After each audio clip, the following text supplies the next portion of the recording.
I fundamentally believe that one single coach is not able to solve all of the problems. Hear me out. My name is Kyle Wilson, Kyle C. Wilson. I've even been called the angry soccer guy. I have worked with children as young as 2 years old, all the way to professional players over my current 10-year youth soccer career. And the professional players that I've worked with are Louis Nani from Manchester United, Benji Michel, Dom Dwyer, Teshuak Adeli, Ruan Sixela, Santiago Patino, and many others that have played the game at the MLS level and higher. And I've even trained the generational talent, Kawan Bazil, who is arguably the biggest talent coming out of Brazilian football right now, which gives me a lot of knowledge and information to share with people, and that's what I'm doing here. When we're talking about this idea and that one coach can do everything, I used to think that I could do that. Fundamentally, I've now realized after a couple of more years of doing this under my belt, that's the wrong outlook, the wrong attitude. Because what I have found is it really and truly takes a village. It takes a village to prepare someone for life. And now we're going to include the commitment, so to speak, of sport. Well, if we're going to prepare them for life, that's why they have, set teachers from elementary school, then they go into middle school and they have different teachers for each subject, then they go to high school, same thing from a normal standpoint.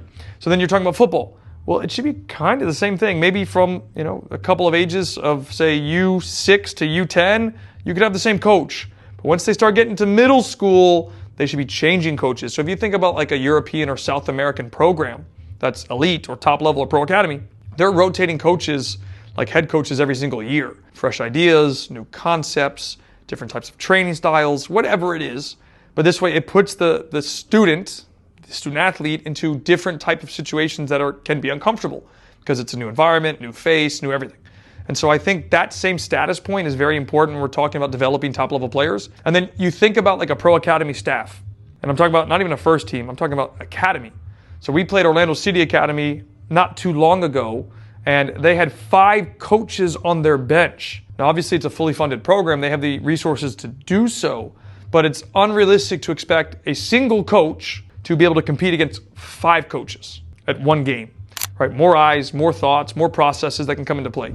So this is where the concept of it takes a village really comes into this process of developing not only good people, not only good students, but great athletes. And I think fundamentally that framework to understand is a group of people working together to go like this. And that's the key concept of moving the group forward together. So like I believe it takes parents to be bought in, the player to be bought in, the coaches to be bought in, the staff to be bought in, the teachers to be bought in, everybody working together to funnel this way forward. And you've probably seen from like a club soccer environment, you got people pulling down, you got people pulling right, pulling left, and those are all like toxicity moments that nobody wants to be involved in. It's positive, moving forward, directionally appropriate if we're going to achieve goals here in the long-term play. And I think that's what we all want is long-term growth, not short-term growth.